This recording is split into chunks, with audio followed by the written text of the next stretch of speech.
আসসালামু আলাইকুম ওরহমতুল্লাহি ওবরাকাতু ইন্নাল হামদুলিল্লাহ ওয়াসসালাতু ওয়াসসালামু আলা রাসূলিল্লাহ ওয়া বা'দ।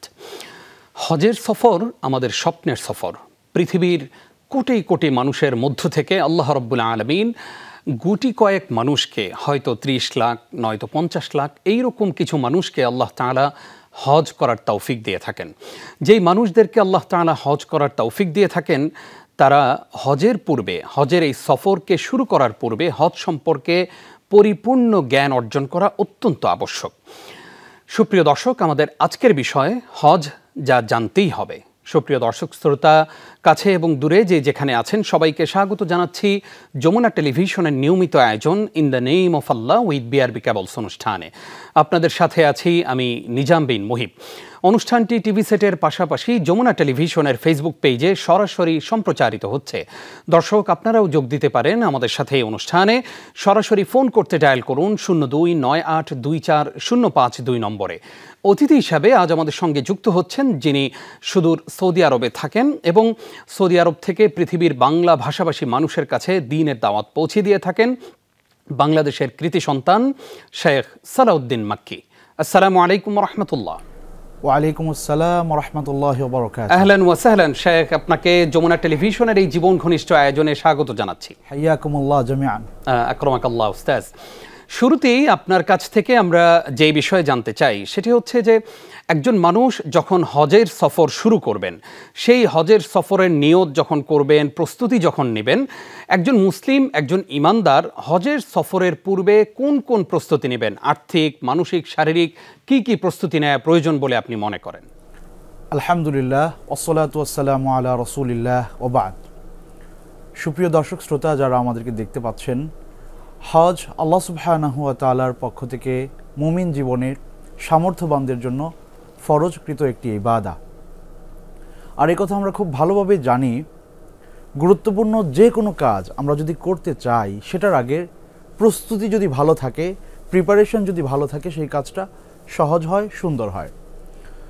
কোনো একজন ব্যক্তি যদি আল্লাহ সুবহানাহু ওয়া তাআলার ঘর জিয়ারতের নিয়ত করেন, সেক্ষেত্রে একদিক থেকে তার আর্থিক প্রস্তুতির বিষয় আছে, মেন্টালি তাকে প্রস্তুতি গ্রহণ করতে হয়, এবং আরেকটা গুরুত্বপূর্ণ বিষয় হচ্ছে যে শারীরিকভাবেও একজন মুমিনকে যথাযথ প্রস্তুতি নিয়ে হজে যাওয়া উচিত বলে আমি মনে করি।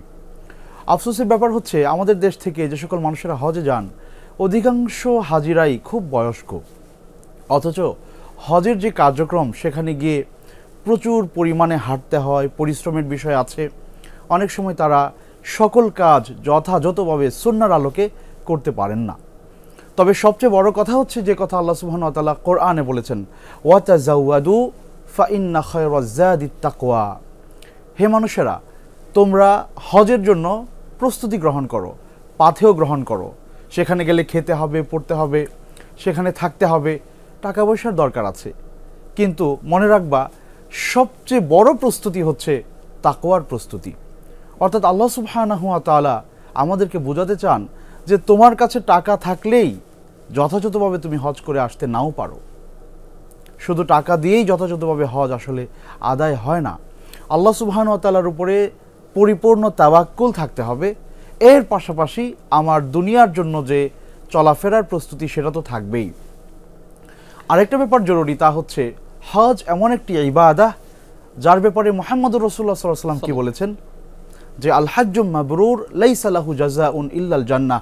কবুল হজের প্রতিদান জান্নাত ছাড়া আর কিছুই হতে পারে না। সুবহানাল্লাহ, সুবহানাল্লাহ। তাহলে এত বড় একটা প্রাপ্তি আপনি রিসিভ করতে যাবেন, আপনার পাত্রটাও প্রস্তুত থাকতে হবে। জি, সেক্ষেত্রে আপনাকে অবশ্যই 5 ওয়াক্ত সালাত আদায়কারী হতে হবে, সিয়াম পালনকারী হতে হবে, আপনার উপর ফরজকৃত যে অন্যান্য দায়িত্ব আছে সেগুলোর ব্যাপারে সচেতন থাকতে হবে, এবং মানুষের অধিকার কখনো কোনোভাবে হরণ করা যাবে না। এতে করে আপনি আল্লাহ সুবহানাহু ওয়া তাআলার কাছে এই বড় প্রাপ্তিটা রিসিভ করে সুন্দর করে নিয়ে আসতে পারবেন। জি, জাযাকাল্লাহ খাইর। আমরা এবার আপনার কাছ থেকে জানতে চাই যে হজের সফরে থাকাকালীন সময়ে একজন হাজী সাহেব কোন কোন কাজগুলো অবশ্যই করবেন এবং কোন কাজগুলো অবশ্যই বর্জন করবেন? একজন ব্যক্তি যখন হজে যাবেন, তাকে খেয়াল রাখতে হবে যে হজের গুরুত্বপূর্ণ কিছু রোকন বা আপনার ফরজ কাজ আছে, এগুলো অবশ্যই আদায় করতে হবে। এর পাশাপাশি কিছু ওয়াজিব কাজ আছে, এগুলো তাকে আদায় করতে হবে। আমি সংক্ষিপ্তভাবে যদি বলি, যে আপনি এহরাম পড়ছেন, এটা আপনার হজের জন্য ফরজ কাজ। আরাফাতে অবস্থান করা, এটা হজের জন্য ফরজ কাজ। এবং আপনি আসার আগে একটা তাওয়াফ সম্পন্ন করা, এবং সেটা জিলহজ মাসের 10 তারিখে ফরজ তাওয়াফ এর সাথে একটা সাই করা, এটা হচ্ছে হজের ফরজগুলোর অন্যতম 3টা বিষয়। আরেকটা বিষয় আছে, সেটা আমি সহজে যদি বলি, যে হজের যেই ওয়াজিবাতগুলো আছে, যেই কাজগুলো ফরজের পরেই গুরুত্বপূর্ণ, আপনাকে করতেই হবে, সেটা এভাবে মনে রাখতে পারেন যে আমি 10, 11, 12 তারিখের রাতের রাতযাপনের কথা মাথায় রেখে কঙ্কর নিক্ষেপ এবং কোরবানি করতে ভুলব না, আসার আগে একটা তাওয়াফ করতেও ভুলব না। এই কথাটা মনে রাখলে আপনি ওয়াজিবগুলো পেয়ে যাবেন। আমি এর মধ্যে আপনি আরাফাতে মাগরিব পর্যন্ত অবস্থানের বিষয়টা আসে, এবং মিতে আপনার মেকাত থেকে এহরাম বেঁধে আসার ব্যাপারটা আসে। আর 10 তারিখে আপনাকে মুজদালিফায় রাত যাপন করতে হবে, 10 তারিখের রাত আগে দিন পরে। এরপরে 11, 12, 13 মিনাতে রাত যাপন করতে হবে এবং মাথা মুন্ডন করতে হবে। এরপরে আপনার কোরবানি, পাথর নিক্ষেপ, আর আসার আগে একটা তাওয়াফ। এই কাজগুলো আপনাকে অবশ্যই হজে করতে হবে। আর যা করা যাবে না তা হচ্ছে যে ফালা রফাসা ওয়ালা ফুসুকা ওয়ালা জিদালা ফিল হাজ, সেখানে গিয়ে কোনো ধরনের পাপাচারে লিপ্ত হওয়া যাবে না, এহরাম সার্টেন টাইমে স্ত্রীর সাথে মিলন করা যাবে না, এবং জিদাল করা যাবে না, ঝগড়াঝাটি করা যাবে না, সবর করতে হবে। কেউ আপনাকে মন্দ কিছু বললেও ধৈর্যের সাথে সেটা মোকাবেলা করতে হবে। জি, জাযাকাল্লাহ খাইর। আমরা আপনার কাছে আবারও আসবো ইনশাআল্লাহ ছোট্ট একটি বিরতির পর। প্রিয় দর্শক, আরও একবার স্বাগত জানাচ্ছি আপনাদেরকে। দেখছেন in the name of Allah with BRB cables. প্রতিদিনের ব্যস্ততা, জীবনের টানাপোড়েন আর এই দুনিয়ার দৌড়ঝাঁপের মাঝেও কিছু সফর থাকে যেগুলো বদলে দেয় জীবন। হ্যাঁ, ঠিকই ধরেছেন। আজ আমরা কথা বলছি সেই সফর নিয়ে যেটি শুরু হয় দুনিয়ায় কিন্তু ছুঁয়ে যায় আখিরাতের জানালা, যেটি শুধু শরীরের ভ্রমণ নয়, হৃদয়েরও হিজরত। এটি হজ, ইসলামের গুরুত্বপূর্ণ স্তম্ভ, ইমানদারের সবচেয়ে পরিপূর্ণ আত্মসমর্পণের নাম। হজ মানে কাবার দিকে টানে এক অনন্ত আকর্ষণ। মিনা, মুজদালিফা, আরাফায় কাটানো প্রতিটি মুহূর্ত যেন স্মরণীয় শিক্ষা, এবং প্রতিটি পদক্ষেপে যেন আল্লাহর দিকে ফিরে যাওয়ার ডাক। প্রিয় দর্শক, আমাদের আজকের বিষয় হজ, যা জানতেই হবে। আর এ বিষয়ে কথা বলছেন আমাদের প্রিয় স্কলার শেখ সালাউদ্দিন মাক্কি। শেখ, আপনাকে আরও একবার স্বাগত জানাচ্ছি। আমরা এবার আপনার কাছ থেকে জানতে চাইব যে হজের সময় কোন ভুলগুলো করলে দম বা কাফফারা দিতে হয়। হাইয়াকুমুল্লাহ জামিআন। জি, আব্দুল ইবনে আব্বাস রাদিয়াল্লাহু তাআলা আনহু থেকে একটি বর্ণনা এই ব্যাপারে আছে যে মান তারাকা নুসুকান ফাআলাইহি দাম, কেউ যদি কোনো মৌলিক কাজ হজের ছেড়ে দেয় তাহলে তাকে দম আদায় করতে হবে। অর্থাৎ কোনো ওয়াজিব কাজ যদি কেউ ছেড়ে দেয়, হজের যে ওয়াজিবগুলো রয়েছে আমরা একটু আগেও বলেছি যে মুজদালিফায় রাত যাপন করা, এর আগে আরাফাতে সূর্যাস্ত পর্যন্ত অবস্থান করা, মিকাত থেকে এহরাম পরে এসে হজের জন্য প্রস্তুতি নেওয়া, তারপরে মাথা মুন্ডানো, কোরবানি করা তামাত্তু হজকারী ব্যক্তির জন্য, এবং শেষে বিদায়ী তাওয়াফ করা, এই কাজগুলো কেউ যদি ছেড়ে দেয় তাহলে তাকে অবশ্যই দম অর্থাৎ পশু জবে করতে হবে।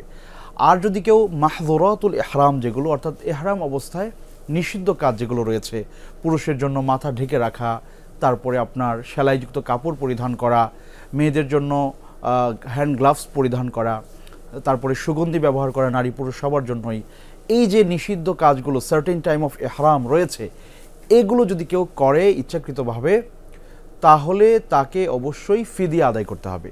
আর সেটা কি? মিন সিয়ামিন আও সাদাকাতিন আও নুসুক। এক্ষেত্রে তার জন্য অপশন দেওয়া আছে, হয় তিনি 3টা সিয়াম পালন করবেন, অথবা 6 জন মিসকিনকে একবেলা খাবার খাইয়ে দিবেন, অথবা একটা পশু জবে করবেন। তাহলে দু রকমের পেলাম যে কেউ যদি কোনো ওয়াজিব ছেড়ে দেয় তাহলে তাকে অবশ্যই পশু জবে করতে হবে, একটা বকরি বা ছাগল বা দুম্বা। আর যদি কেউ আপনার এহরাম পরিহিত অবস্থায় সার্টেন টাইম অফ ইহরাম তিনি যদি কোনো নিষিদ্ধ কাজে লিপ্ত হন যেগুলো নিষেধ করা আছে, তাহলে তিনি কি করবেন? তিনি হয় 3 দিন সিয়াম পালন করবেন, অথবা 6 জন মিসকিনকে একবেলা খাবার খাইয়ে দিবেন, অথবা পশু জবে করবেন। এটা ওনার ইচ্ছা অনুযায়ী যে কোনোটাই উনি গ্রহণ করতে পারেন। জি, তো এইভাবে তিনি নিষিদ্ধ কাজের ব্যাপারে সতর্ক থাকবেন। জি, জাযাকাল্লাহ খাইর। আমরা এবার জানতে চাই যে নারীদের জন্য, আমাদের যেহেতু অনেক বোনেরা হজ করেন আলহামদুলিল্লাহ, তো নারীদের জন্য হজের সময়ে কোনো বিশেষ বিষয় রয়েছে কিনা যেগুলোর প্রতি আলাদাভাবে তাদেরকে নজর দেওয়া উচিত? সুন্দর কথা বলেছেন। নারীদের ব্যাপারে আমাদের সর্বপ্রথম নিবেদন হচ্ছে, এখন অনেক মায়েরা বোনেরা মাহরাম ছাড়াই উমরা বা হজে যাচ্ছেন। এই ব্যাপারটা খুবই গুরুত্বপূর্ণ যে রাসূল করিম সাল্লাল্লাহু আলাইহি ওয়াসাল্লাম বলেছেন, লা তুসাফিরিল মারআ মাসিরাতা ইয়াউমিন ওয়া লাইলা ইল্লা ওয়া মা'হা যু মাহরামিন।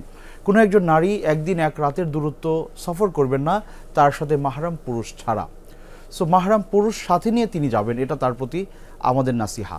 দ্বিতীয় নাসিহা হচ্ছে যে আমাদের মায়েরা বোনেরা যখন মক্কায় অবস্থান করেন, হজের সফরে তো লম্বা সময় তারা থাকেন, আর উমরাতে হয়তো অল্প সময়, কিন্তু সেখানে কাজ কাম থাকে না, রান্নাবান্নার ব্যস্ততা থাকে না, সন্তান লালন পালনের ইস্যু থাকে না। সো একটা ফ্রি টাইম, একটা গানিমা ওনারা তখন পেয়ে থাকেন। ওই সময়টাতে মনে রাখতে হবে, সলাতুন ফিল মসজিদিল হারামি আফদলু মিন মিআতি আলফি সলাহ। ওখানে এক রাকাত সলাত দুনিয়ার অন্য যে কোনো প্রান্তে 100,000 টাইমস, 1,00,000 রাকাতের চেয়ে বেশি সওয়াব হবে ওখানে এক রাকাত নামাজ পড়লে।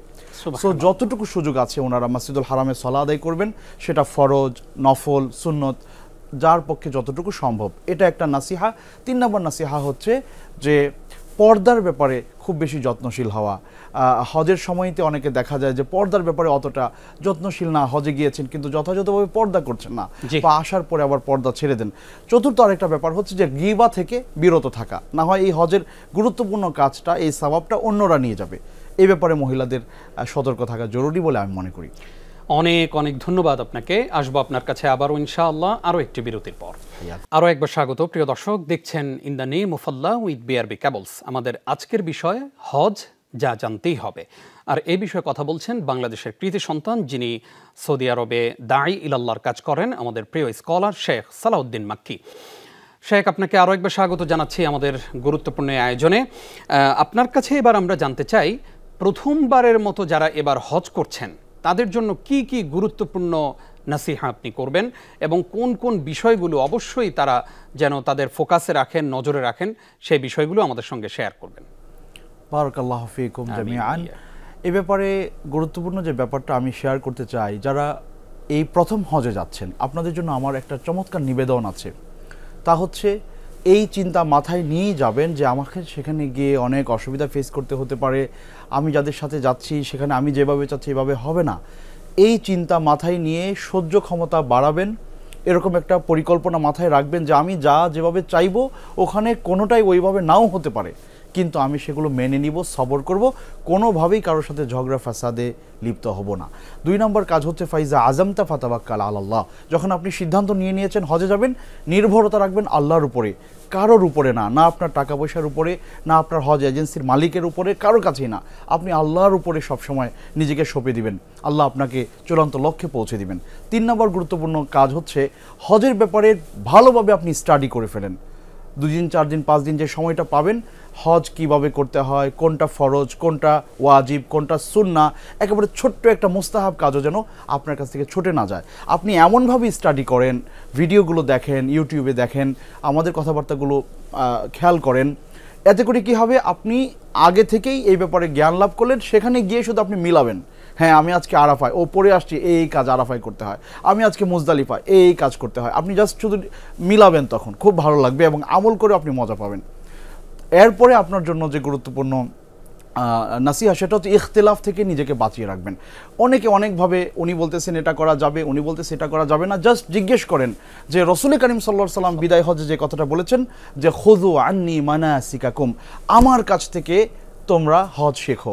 জিজ্ঞেস করেন মুহাম্মদুর রাসূলুল্লাহ সাল্লাল্লাহু আলাইহি সাল্লাম কীভাবে আরাফায় হজ করেছেন, তিনি কিভাবে আরাফায় আমল করেছেন, তিনি কিভাবে মিনায় অবস্থান করেছেন, তিনি কিভাবে পাথর নিক্ষেপ করেছেন, তিনি কিভাবে তার দায়িত্বগুলো পালন করেছেন। উনি যেভাবে করেছেন আপনি ঠিক ওইভাবে করার চেষ্টা করেন এবং ইখতিলাফ থেকে নিজেকে বিরত রাখেন। এর পাশাপাশি সর্বশেষ যে নাসিহা আপনার প্রতি, যিনি প্রথমবারের মতো আল্লাহর ঘরে যাচ্ছেন, তা হচ্ছে আপনি আল্লাহর কাছে আপনার জন্য, আপনার পরিবারের জন্য, আপনার মুসলিম উম্মার জন্য দোয়া করবেন, আপনার বাবা মায়ের জন্য দোয়া করবেন। এই কথাটা আল্লাহকে বলে আসবেন যে হে আল্লাহ, আমি এখানে এসে রব্বির হামহুমা বলছি, আমার সন্তানটাও যেন এখানে এসে রব্বির হামহুমা বলে যেদিন আমি থাকবো না। এই দোয়ায় আমাদেরকেও শামিল রাখবেন, এই নিবেদন আপনাদের সবার কাছে। জাযাকাল্লাহ খাইর, অত্যন্ত গুরুত্বপূর্ণ পরামর্শ দিয়েছেন শেখ। আমরা জানতে চাই যে হজের এই সফরে অনেককেই আমরা দেখি বা অনেকের ব্যাপারে আমরা শুনি যে সেখানে তারা যেহেতু অনেক দিনের লম্বা একটি সফর, তো রুমে বসে বসে রাজনৈতিক আলাপ, ইউটিউবে নাটক দেখেন, কেউ সময় পাস হয় না দেখে গেমস খেলে সময় নষ্ট করেন। এই ধরনের কাজ যারা করেন তাদের ব্যাপারে আপনার কি নাসিহা থাকবে, কি পরামর্শ থাকবে? সুবহানাল্লাহ বিহামদি, বাস্তবতা হচ্ছে এই কথাগুলো সত্য। আমি যেহেতু দীর্ঘদিন প্রায় এক যুগ সৌদি আরবে, মক্কা আল মুকাররমার এই ব্যাপারগুলো আমাদের চোখে পড়েছে। সো আফসোসের ব্যাপার হচ্ছে যে অথচ ওখানে আমরা একটু আগেও বলেছি যে সলাতুন ফিল মাসজিদিল হারামি আফদলু মিন মিআতি আলফি সলা, এখানে এক রাকাত সলা দুনিয়ার অন্য যে কোনো জায়গায় 1,00,000 রাকাত সলা আদায়ের চেয়ে উত্তম। এত উত্তম জায়গা রেখে মানুষজন তারা তাদের হোটেল রুমে বসে বা লবিতে বসে খুশ গল্প করেন, গিবা চর্চা হয়, এগুলো খুবই কষ্টকর বিষয়। দায়িত্ব হচ্ছে এই সময়টাকে কাজে লাগানো, বেশি বেশি তাওয়াফ করা যতটুকু পারা যায় এবং মসজিদুল হারামে যথাসম্ভব সলা আদায় করা। এইভাবে আমরা আমাদের সময়গুলোকে কাজে লাগাতে পারি। তাহলে হবে কি যে সর্বশেষ যে ব্যাপারটা আমি শেয়ার করতে চাই যে এই উম্মাহকে আল্লাহ সুবহানাহু ওয়া তাআলা অল্প বয়স দিয়েছেন, কিন্তু আপনি যদি এই 45 ডেজ ভালোভাবে কাজে লাগাতে পারেন তাহলে আপনি 50,000 বছরের ইবাদত করে আপনি বাংলাদেশে চলে আসতে পারবেন। জাযাকাল্লাহ খাইর উস্তাদ, আপনি কষ্ট করে আমাদেরকে সময় দেওয়ার জন্য আপনাকে ধন্যবাদ জানাচ্ছি। হাইয়াকুমুল্লাহ জামিআন। প্রিয় দর্শক, হজের এই সফরটা আমাদের হোক প্রাণবন্ত, আধ্যাত্মিক এই সফরটা যেন হজ্জে মাবরুর হিসাবে আল্লাহ রাব্বুল আলামিন কবুল করেন, আমাদের সেই প্রত্যাশা এবং দোয়া রইল। প্রিয় দর্শক শ্রোতা, আপনারা এতক্ষণ দেখছিলেন in the name of Allah with BRB cables. সময় শেষ হয়ে আসলো আজকের মতো। আগামী সপ্তাহের পর্ব দেখবার আমন্ত্রণ জানিয়ে আজকের মতো বিদায় নিচ্ছি। নিজাম বিন মুহিব। আসসালামু আলাইকুম ওয়া রাহমাতুল্লাহি ওয়া বারাকাতুহু।